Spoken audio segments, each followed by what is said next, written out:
Hello there. My name is Mary Ajabi, and you're welcome to Dare to Live with me. How are you doing? How is the week going? Did you listen to the last podcast, the part one of dealing with disappointments? What were your thoughts? You can always share with me in the comment section. So, so I mentioned last week. I just said last week. So I mentioned in the last podcast, that was for Tuesday, about the fact that I would dealing with disappointments in regards to people this time around. I think we have all faced disappointments from people, and even also with ourselves. Dealing with disappointments as regards ourselves. I mean, I don't think there's a human being on earth that has not felt disappointment, with themselves at different levels and at different times in your life. You will deal with these things, and I'm sure that you have, as I have. So I'll just share like a few instances of when I felt disappointment with myself, and when I also felt disappointment from others.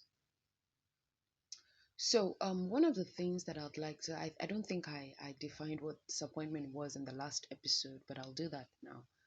So what exactly is disappointment? I mean, for you to even know that there's such a thing as disappointment, and then to know how to deal with it, at least you have to understand the cause of a thing, or you have to understand the thing, right? And then for you to begin to prefer solutions, or prefer coping, or find coping mechanisms. When I say coping mechanisms, find a way to like just deal with it, the situation.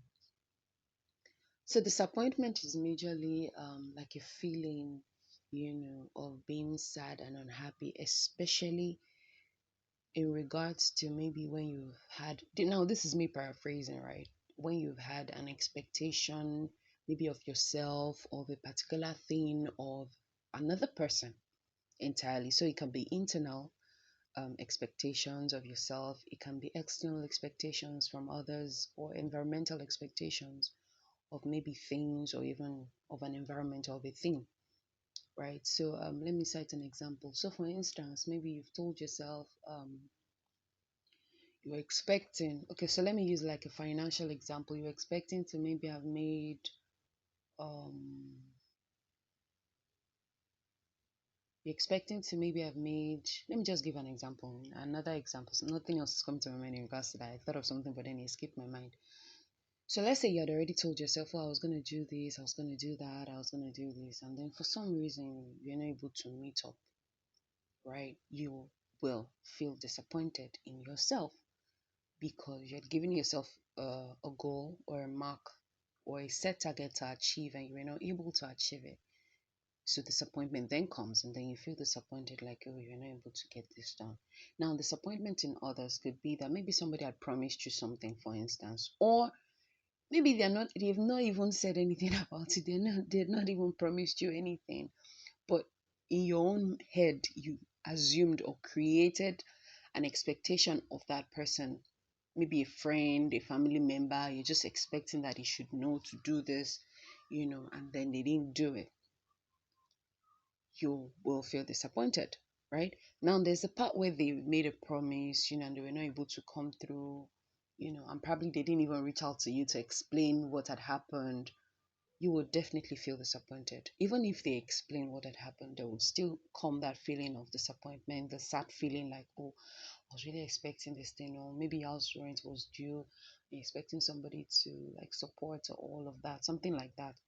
And then person was not now able to meet up with that expectation, that you've had, or even the promise that you might have made, right? You would definitely feel disappointed.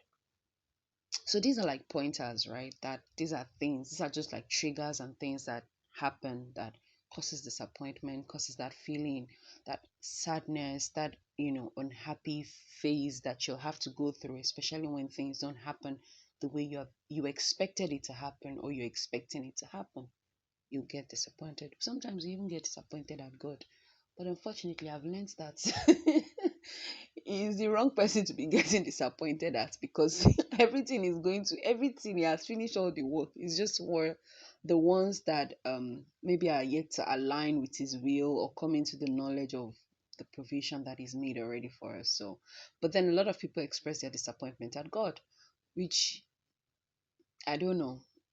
I have, at certain points, especially when I've been disappointed by people, certain people that held in high esteem, and the esteem had, had crashed me and come crashing down. I had expressed disappointment that, God, if you knew this was gonna happen, why didn't you like help me? Why didn't you do this? Why didn't you? Why didn't you?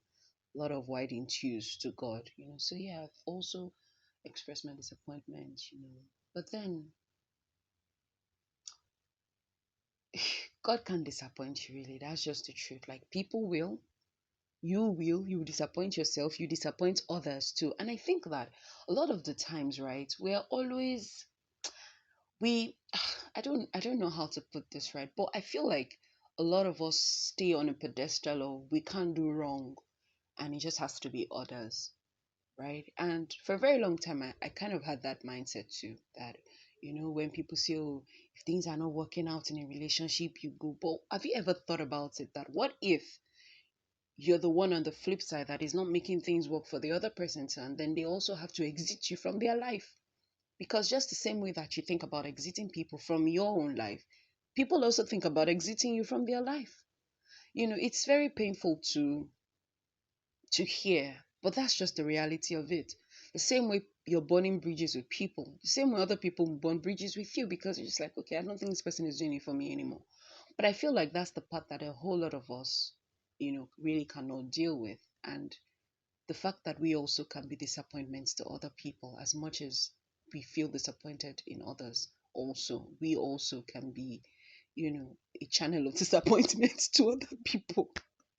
I have to use a channel of disappointment because I mean, think back to when you were a little child, or maybe you were in primary school or secondary school, and your parents were expecting you to maybe come home with maybe a particular grade, and then you get home and then out of 27, you got 22. You were the number 22. I'm just kidding, but then that was a disappointment to your parents, because they thought, oh, we've invested and all of that, and how come she's coming home and she doesn't even. So yeah, so I'm just saying to think of it at both ends, right? So it's not only about dealing with disappointments in regards to, what other people do to you. And the thing about disappointment is that disappointment is not a person. Disappointment is from actions. Okay. But I think that we've embodied disappointment to be people and not the acts.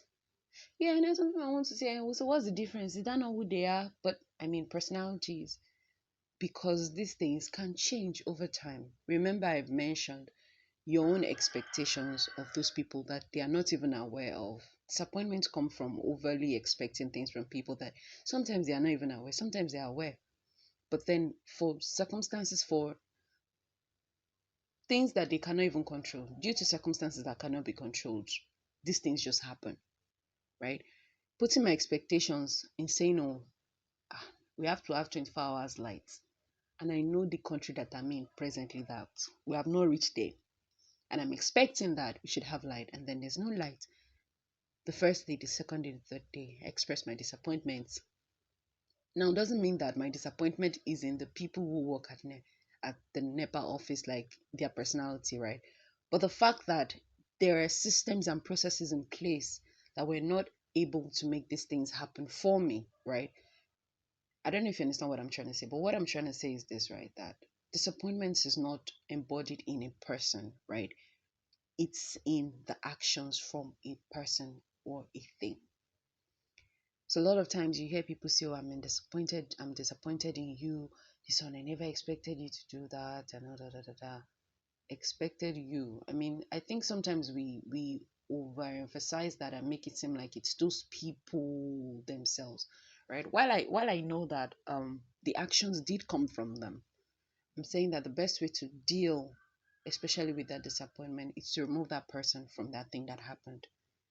Have like out of body experience for them. Create in your mind mentally, that is, and just know that okay, this thing happened. This disappointment came this way. How can we deal with it? Exclude that person and let them know I am disappointed, in so and so thing that you did. Become more explicit, right? It's not, oh, you are a disappointment, this, that kind of thing. Oh, this is what happened. You had promised me this, and you're not able to. I'm disappointed in the fact that this was not able to happen from you, and all of that. And I think that that is a more peaceful way of approaching and dealing with that disappointment, especially if you have to own up to that person and let that person be aware. So, for instance, something had happened, I think, to me sometime last year. A friend had promised, and didn't reach out back. And so I felt really disappointed and everything. So one day I just called him, I just sent him a message rather. I just said, and this. You promised this, and you were not able to. The person said, oh my goodness, I'm so sorry. I totally forgot. Please, I've been so busy. Can you send me your account details and all of that? And, you know, and I mean, that was me just sitting down, fuming and getting disappointed and feeling disappointed that, this. I was angry and just there on my own. And then, you know, but then for some reason I just said, you know what, there's a better way to deal with it. Communicate how you feel, which is one of the ways by which you can deal with disappointment in regards to people. So you have to communicate what you feel and how they made you feel, right? You have to accept that you even feel disappointed in the first place, and then address the issue in a peaceful way, not in a way that would then eventually result into conflict. I mean, there are some situations that they eventually result into conflict, but then I think that there's a better way that you can deal with it, right? So for this person, I just said, okay, let me just even send a message. I might not know what's happening on the other end, which is what happens to a lot of us. Like I said, that we stay on this pedestal of we can't do wrong, and we also can't be at the flip side of people being disappointed in us, you know. So I just said, okay, I reached out. And he apologized and said, oh, you should have reminded me. I'm so busy, I'm this and that, I'm this. And immediately sent it. And it was resolved. So what was there for me to hold on to? The anger dissipated, everything left, because the cause of disappointment, because I went forward by acknowledging that I was a disappointment. Then I went ahead to address it and it was resolved. And at the end of the day, it was a win-win situation for both of us, right? So that lesson I learned that, what, don't just assume.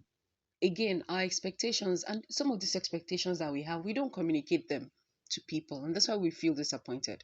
And because we place these people on pedestals that, oh, they ought to be able to know, they ought to be able to do this, and at the end of the day, we are the ones who end up getting disappointed. So to deal with it, you have to acknowledge that yes, you feel disappointed. You have to even acknowledge that, am I over expecting something from this person that this person, number one, is not even aware of, or maybe they're even aware and they're not able to. But you need to also find out what's happening on the other end, and don't just assume, right? So again, acknowledge that you feel disappointed, find a way to peacefully resolve it or address it, right? That you then get to a point of amicably resolving whatever it is that caused the disappointment in the first place, whether it's in a thing or a person. Find a way to resolve it, and also understand that the disappointment isn't embodied in a person, right? Is not the, I'm trying to find a better way to coin it. So it's, especially when I said when you're going to address it to the person, you let the person know that you were disappointed in the thing that was not done or the thing that was done, right? So it's more of the actions and not the person. So you have to find a way to balance that in your head, right? That, okay, this thing that you did, oh, I was not very pleased with it. I felt a bit disappointed in this thing that happened. Then the person would, maybe apologize or explain to you, if need be, that, oh no, it's not what you're thinking. This is exactly what happened, and this is it. So I hope that this makes sense to you, because I think that we'll all deal with disappointment from people. Some, I don't know if, I think that you can resolve a lot of issues, but then it also depends on both parties. And I also think that when it comes to disappointments, right? Again, both parties, right? But then you also have to find a way to deal with it internally. Because if you don't find a way to deal with it, accept that this thing is happening to you, and find a way to manage your emotions, you find out that it will escalate beyond what you thought that it could have been. A lot of relationships that, have been severed today is really just, I think, one, lack of communication, or the fact that maybe one person was not willing to even admit, right? So in regards to disappointments, you have to find a closure for yourself internally first and deal with it. Deal with whatever it is that is the cause of the disappointment, and just tell yourself, okay, give multiple reasons that, oh, possibly I'm the one who over expected from this person. Did I communicate my expectations to this person? Okay, even if this person is aware, could there be something happening on the other end, that this person has not even communicated? And try to be empathetic, really, because what if it was you again, like I said, on the flip side of that disappointment, and it was you being that channel of disappointment to the person?